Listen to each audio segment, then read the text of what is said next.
ஞானானந்தமயம் தேவம் நர்மலஸ்படிகாகிருதியும் ஆதாரம் சர்வ வித்யானாம் ஹயக்ரீவம் பாஸ்மகே. நமஸ்காரம். நேயர்கள் அனைவருக்கும் அஸ்ட்ரோ கேஎஸ் ஐயங்காரின் பணிவான நமஸ்காரங்கள். மாத பலன். சோபகிருத வருஷம் மாசி மாதத்தின் பலன் 13/2/2024 13/3/2024 வரை உண்டான மாதத்திற்கு இருக்கக்கூடிய பலன்கள் மேஷம் முதல் மீனம் வரை பார்க்கலாம். முதல்ல இந்த மாதத்தினுடைய கோல்சாரம் என்ன, இந்த மாதத்தில் வரக்கூடிய விசேஷ நாட்கள் என்னென்ன அப்படின்றதையும் பார்த்துட்டு அதற்கு பிறகு இந்த மாதத்தில் ஒரு ராசிக்கா மேஷம் முதல் மீனம் வரை உண்டான பலன்கள் என்ன அப்படின்றத பார்ப்போம். முதல்ல இந்த மாதத்தினுடைய கோல்சாரம் என்ன அப்படின்றத பார்ப்போம். மேஷ ராசியில் குரு பகவானும், கன்னியா ராசியில் கேது பகவானும், மகர ராசியில் சுக்கிர பகவானும் செவ்வாய் பகவானும், சூரியன் சனி புதன் இந்த 3 கிரகங்களும் கும்ப ராசியிலையும், மீன ராசியில் ராகு பகவானும் இருக்கா. இந்த மாதத்தில் சூரிய பகவான் மகர ராசியிலிருந்து கும்ப ராசிக்கு பெயர்ச்சியாளர் 13ஆம் தேதி அன்னைக்கு சாயந்தரமாக. நம்ம சௌரமான கணக்கை வச்சுப்போம். அதாவது சூரியன் ஒரு ராசியிலிருந்து அடுத்த ராசிக்கு செல்லக்கூடிய விஷயத்தை சௌரமானம்னு சொல்லக்கூடியது. அது மாதத்தின் பிறப்பாக நம்ம எடுத்துக்கொள்கிறோம். இதில் சந்திரமானம்னு ஒன்று இருக்குது. அது அமாவாசைக்கோ பௌர்ணமிக்கோ அடுத்த நாள் வரக்கூடிய மாதத்தை மிச்ச ஸ்டேட்டில் இருக்கவா, அதாவது இந்த ஆந்திரா கர்நாடகா இவாளெலாம் பார்த்தேன்னா அவங்க எடுத்துக்கொள்கிறது சந்திரமானத்தினுடைய அடிப்படையில் எடுத்துக்கொள்கிறோம்.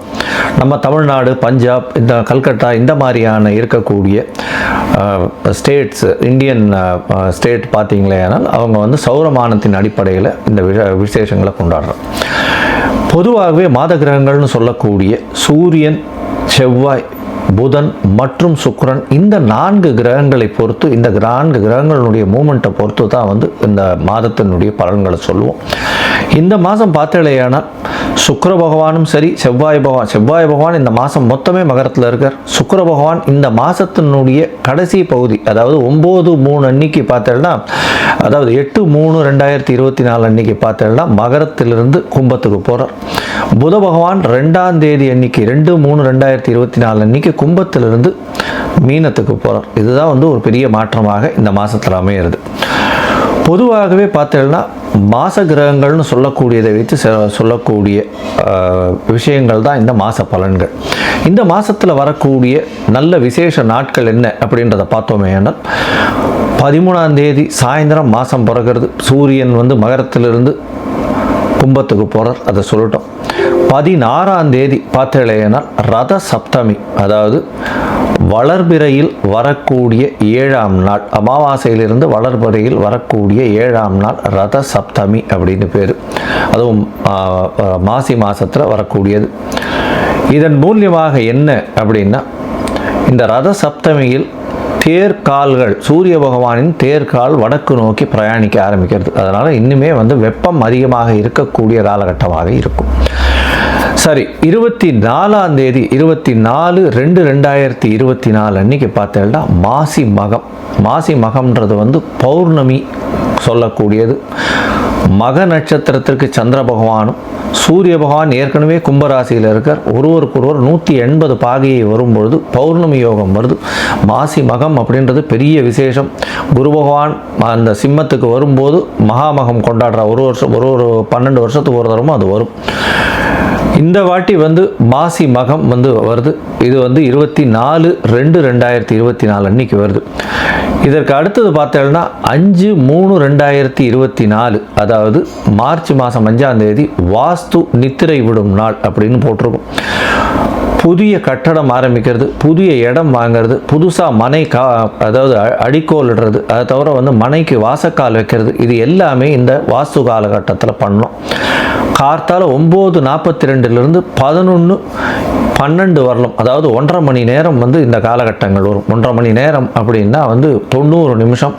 5 வகையாக பிரிக்கிறாங்க. இந்த 5 வகையில் பார்த்தேன்னா முதலில் வாஸ்து புருஷன் கண் விழிக்கும் நேரம், அதுக்கப்புறம் அவர்கள் ஸ்நானம் செய்யக்கூடிய நேரம், பூஜை செய்யக்கூடிய நேரம், அதற்கு பிறகு போஜனம் செய்யக்கூடிய நேரம், தாம்பூலம் தரிக்கும் நேரம் அப்படின்னு 5 வகையாக பிரிக்கிறார்.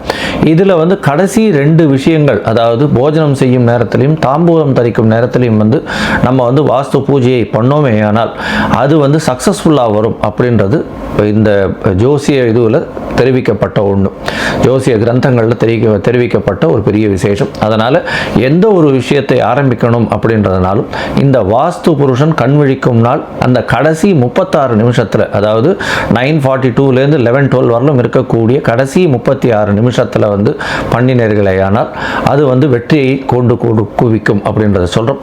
இதை தவிர வந்து இந்த வாஸ்து நாள் அன்னைக்கு எந்த வகையான தோஷமும் கிடையாது. அதாவது திதி தோஷமோ, வார தோஷமோ, நட்சத்திர தோஷமோ, ராகுகாலம், யமகண்டம், எந்த ஒரு தோஷமும் கிடையாது. எல்லா விஷயத்தையும் எடுத்து செய்யலாம் அப்படின்றத சொல்கிறேன்.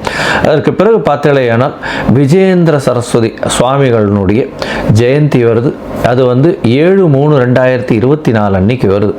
அதற்கு பிறகு 10ஆம் தேதி அன்னைக்கு 10/3/2024 அன்னைக்கு மாசி மாதம் அமாவாசை வருது. அமாவாசைன்றது வந்து மூதாதையர்களுக்கு செய்ய வேண்டிய கர்மாக்களை செய்யணும். தாய் தகப்பன் இல்லாதவர்கள் செய்ய வேண்டிய கர்மாக்கள், திதி கொடுக்கறதெல்லாம் கம்பல்சரியாக கொடுக்கணும். அமாவாசை ஒழுங்காக திதி கொடுக்கலைன்னா அவர்களுடைய அடுத்த சந்ததியினர் பாதிக்கப்படக்கூடிய வாய்ப்புகள் மிகவும் அதிகம் அப்படின்றத அடிக்கடி வலியுறுத்தி சொல்கிறோம். இந்த முக்கியமான தினங்கள் எல்லாமே வந்து இந்த மாதத்தில் வருது.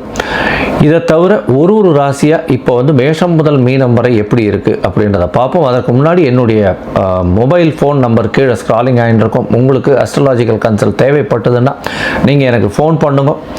உங்களுடைய date, time, place of birth அனுப்பிச்சலையானால் என்னுடைய சார்ஜஸ் என்ன அப்படின்றத போட்டுட்டு அதில் சந்தி இருக்கா அப்படின்றத பார்க்கணும். அந்த டயத்தில் வந்து சந்திரன், அதாவது நட்சத்திர சந்தியோ, பாத சந்தியோ, லக்ன சந்தியோ, இல்லைன்னா வந்து ஒரு ராசியிலிருந்து அடுத்த ராசியில் இருக்கக்கூடிய சந்தியோ இருந்ததே ஆனால் அதன் பிரகாரம் வந்து பலன்கள் மாறும். அதனால் வந்து உங்களுடைய ராசிக்கு என்ன நட்சத்திரம் கரெக்டாக வருது, எந்த பாதம் கரெக்டாக வருதுன்றதை பார்த்து கோல்சார பிரகாரம் இன்றைய நிலையை வச்சுட்டு உங்களுடைய தசாபுக்தி அந்தரம் சூக்ஷ்மத்தை வச்சுட்டு உங்களுடைய பலன்கள் என்ன அப்படின்றதையும் பார்த்து என்ன எளிய பரிகாரம் பண்ண முடியும் அப்படின்றதையும் சொல்கிறேன்.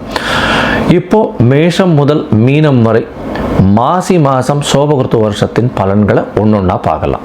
மிதுனம், மிருகசீரிஷம், திருவாதிரை, புனர்பூசம் இந்த 3 நட்சத்திரம் 9 பாதங்களை கொண்ட ராசி. ராசியின் அதிபதி புத பகவான் ராசிக்கு 9ஆம் இடத்துல இருக்கிறது நல்ல விசேஷம்.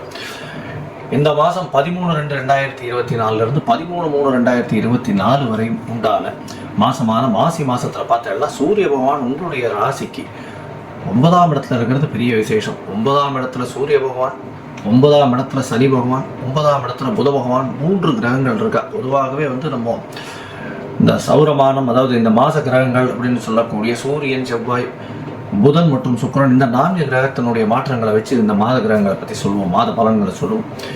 இந்த மாசமான மாசி மாசத்துல உங்களுடைய ராசிக்கு 9ஆம் இடம் வலுப்பெற்று போகிறது. இருந்தாலும் முயற்சி ஸ்தானாதிபதி 9ஆம் இடத்துல போய் உட்கார்ந்து சனி பகவானோட சேர்ந்து இருக்கிறதுனால சிறு சிறு பிரச்சனைகள் வரக்கூடிய வாய்ப்புகள் உண்டு. தந்தைக்கும் மகனுக்கும் நிச்சயமாக பிரச்சனை இருக்கும். அதாவது உங்களுடைய தந்தையோட கருத்து மோதல்கள் கொஞ்சம் அதிகமாக இருக்கக்கூடிய காலகட்டம். இதை தவிர பார்த்தீங்கன்னா உங்களுக்கு ஆஃபீஸில் வேலை செய்கிறவங்க, உங்களுடைய பாஸ்ன்னு சொல்லக்கூடிய உங்களுடைய மேல் அதிகாரிகளுக்கு கொஞ்சம் பிரச்சனைகள் இருக்கும். மேல் அதிகாரிகள் மூலமாக உங்களுக்கு பிரச்சனைகள் வரக்கூடிய வாய்ப்புகள் மிகவும் அதிகம். உங்களுடைய ராசியில் பார்த்தீங்கன்னா புத பகவான் 9ஆம் இடத்துல, ராசியின் அதிபதியே 9ஆம் இடத்துல போய் உட்கார்றது நல்ல விசேஷம். இதில் என்ன பெரிய விசேஷம்னா உங்களுடைய ராசி அதிபதி சூரிய பகவானுக்கும் சனி பகவானுக்கும் 2 பேருக்குமே நண்பர் அப்படின்றதுனால எல்லா விஷயத்தையும் மேனேஜ் பண்ணி பொலைட்டாக ஹேண்டில் பண்ணி கொண்டு போகக்கூடிய நல்ல என்ன சொல்கிறது ஒரு சாணக்கியத்தனம் உங்கள்கிட்ட இந்த மாதம் தென்படும். பணவரவிற்கு பஞ்சம் இருக்காது, நல்ல ஒரு ஏற்றம் இருக்கக்கூடிய காலகட்டமாக இருக்கும். அதனால் வந்து உங்களுக்கு அஷ்டமத்து சனி இருந்தது, அதெல்லாம் மாறி டிசம்பர்லேருந்து மாறி எடுத்து இப்போ ஒரு 3 மாதம் ஆகிடுத்து. நல்ல ஒரு ஏற்றம் கிடைக்கக்கூடிய மாதமாக இந்த மாதம் அமைய போகிறது.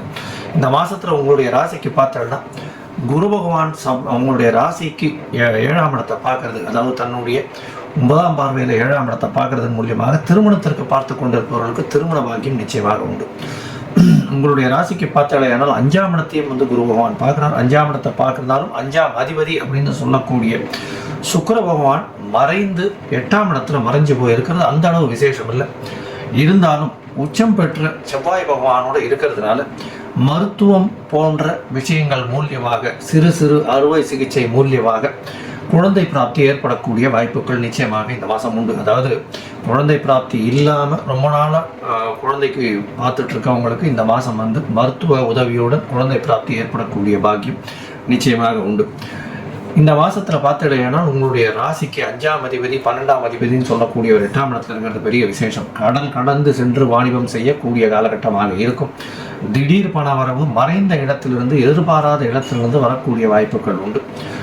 ஷேர் மார்க்கெட்டு, இன்சூரன்ஸ் இந்த மாதிரி இடத்துலேருந்து நீங்கள் எதிர்பார்த்துருக்கவே மாட்டீங்க, திடீர்னு பணம் வரக்கூடிய வாய்ப்புகள் நிச்சயமாக இருக்கும். 8ஆம் இடத்துல போய் சுக்கிர பகவான் போய் உட்கார்றதுனாலையும் செவ்வாய் பகவான் உங்களுடைய ராசிக்கு 6ஆம் அதிபதி 11ஆம் அதிபதி அவரும் வந்து மறைந்திருக்கிறதுனால வேலையில் இருக்கிறவங்களுக்கு வெளிநாடு போகக்கூடிய, வீட்டை விட்டு வெளியில் சென்று தங்கக்கூடிய அளவிற்கு ஒரு பெரிய ஏற்றம் கிடைக்கும். வெளியூர், வெளிமாநிலம், வெளிநாடு செல்லக்கூடிய பாக்கியம் இந்த மாதத்தில் நிச்சயமாக வரப்போகுது. உங்களுடைய ராசிக்கு பார்த்தாலேனா சுக்கிர பகவானும் சரி புத பகவானும் சரி இந்த மாத கடைசியில் தான் மாறும். அதாவது 3-3க்கு அப்புறம் வந்து புத பகவான் மீனத்துக்கு போகிறார், 10ஆம் இடத்துக்கு போகிறார். சுக்கிர பகவான் வந்து உங்களுடைய ராசிக்கு 9ஆம் இடத்துக்கு போகிறார், 8ஆம் இடத்துலேருந்து. அதனால் பார்த்தாலேனா 8ஆம் தேதி 8/3/2024க்கு அப்புறம் பார்த்தாலேனா திருமண பாக்கியம் நிச்சயமாக இருக்கும். கண்டிப்பாக திருமண யோகம் உங்களுக்கு வந்தாச்சு. திருமணத்திற்கு பார்த்து கொண்டிருக்கக்கூடிய இளைஞர்களுக்கு திருமண பாக்கியம் நிச்சயமாக உண்டு.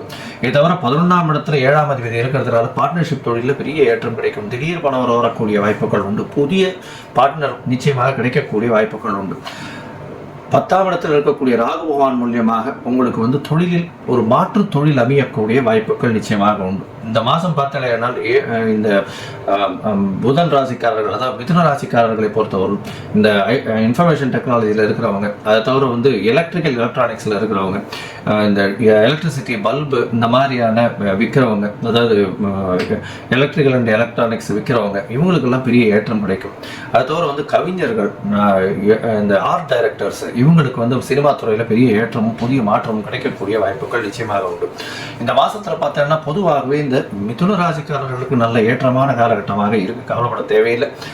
உங்களுக்கு வந்து வேலை இல்லாதவர்களுக்கு வேலை நிச்சயமாக கிடைக்கக்கூடிய காலகட்டமாக இருக்கு. அதனால இந்த மாசத்துல எல்லா விதமான முயற்சிகளும் பலிதமாகக்கூடிய காலகட்டமாக இருக்கும். இருந்தாலும் சில நாட்கள் வந்து இந்த மாசத்துல தள்ளி போடுறது ரொம்பவும் நல்லது. ஏன்னா அந்த காலகட்டத்தில் சந்திராஷ்டம காலகட்டம்னு சொல்றோம். இந்த சந்திராஷ்டம காலகட்டத்தை தவிர்ப்பது மிகவும் நல்லது. ஏன்னா சந்திர பகவான் மதிகாரகன்.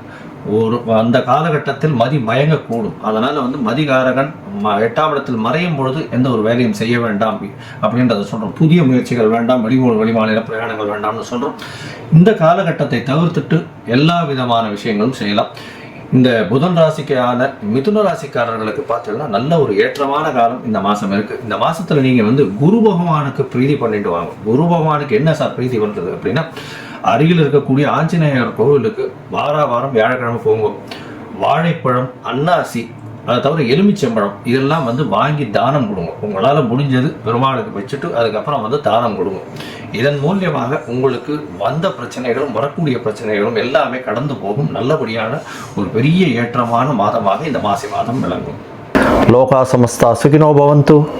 நன்றி, நமஸ்காரம்.